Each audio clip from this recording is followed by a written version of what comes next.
بسم اللہ الرحمن الرحیم۔ السلام علیکم۔ قوم عاد مقام احقاف میں رہتی تھی جو عمان و حضر موت کے درمیان ایک بڑا ریگستان ہے۔ ان کے مورث اعلیٰ کا نام عاد بن ہوس بن ارم بن سام بن نوح ہے۔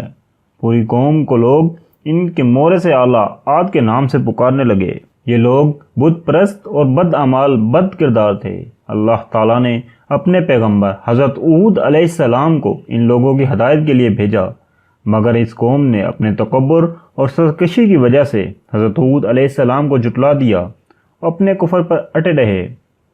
حضرت ہود علیہ السلام بار بار ان سرکشوں کو عذاب الہی سے ڈراتے رہے، مگر اس شریر قوم نے نہایت ہی بے باکی اور گستاخی کے ساتھ اپنے نبی سے یہ کہہ دیا کہ تم ہمارے پاس اس لیے آئے ہو کہ ہم ایک اللہ کو پوجیں جو ہمارے باپ دادا پوچھتے تھے، انہیں چھوڑ دیں؟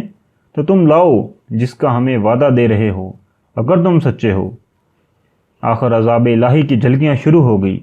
3 سال تک بارش نہ ہوئی، ہر طرف قحط سالی کا دور دورہ تھا، یہاں تک کہ لوگ اناج کے دانے دانے کو ترس گئے۔ اس زمانے میں یہ دستور تھا، جب کوئی بلا اور مصیبت آتی تھی تو لوگ مکہ معظمہ جا کر خانہ کعبہ میں دعائیں مانگتے تھے تو بلائیں ٹل جاتی تھی۔ چنانچہ ایک جماعت مکہ معظمہ گئی۔ اس جماعت میں مرثد بن سعد نامی ایک شخص بھی تھا جو مومن تھا، مگر اپنے ایمان کو قوم سے چھپائے ہوئے تھا۔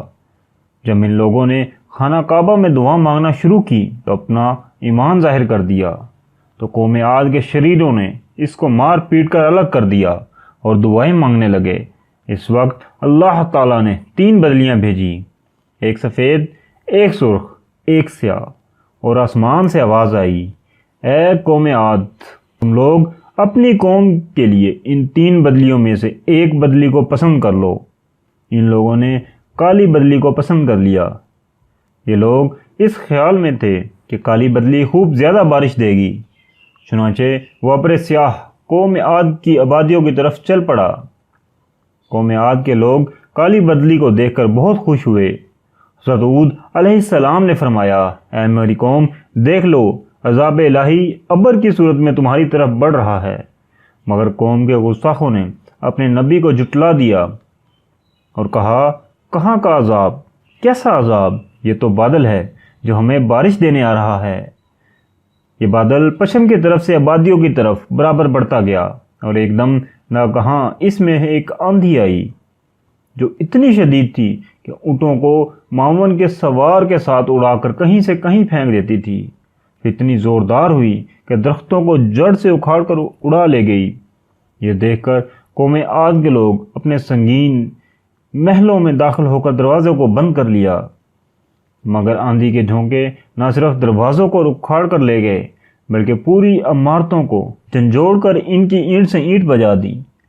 7 رات اور 8 دن مسلسل یہ آندھی چلتی رہی، یہاں تک کہ قوم عاد کا ایک ایک آدمی مر کر فنا ہو گیا اور اس قوم کا ایک بچہ باقی نہ رہا۔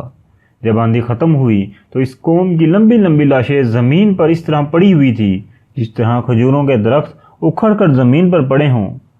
چنانچہ ارشاد ربانی ہے، اور رہے عاد وہ تو ہلاک کیے گئے نہایت سخت گرجتی آندھی سے، وہ ان پر قوت سے لگا دی گئی۔ 7 راتیں اور 8 دن لگاتار تو ان لوگوں کو بچھڑے ہوئے دیکھو، گویا وہ کھجور کے درخت میں گرے ہوئے، تو تم ان میں سے کسی کو بچا ہوا دیکھ رہے ہو؟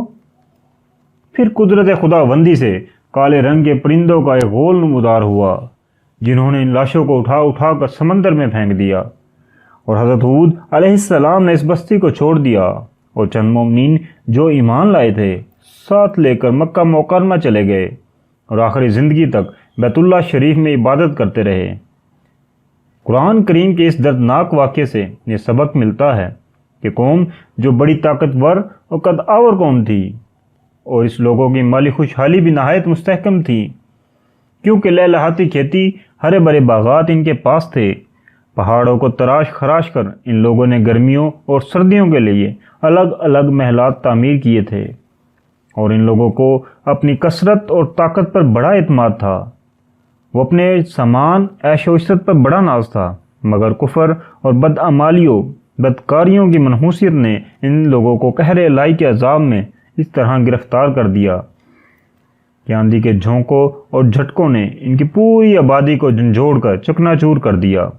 اس پوری قوم کے وجود کو صفحہ ہستی سے اس طرح مٹا دیا کہ ان کی قبروں کا بھی کہیں نشان باقی نہ رہا کہ عذاب الہی کے جھٹکوں کی تاب لا سکیں۔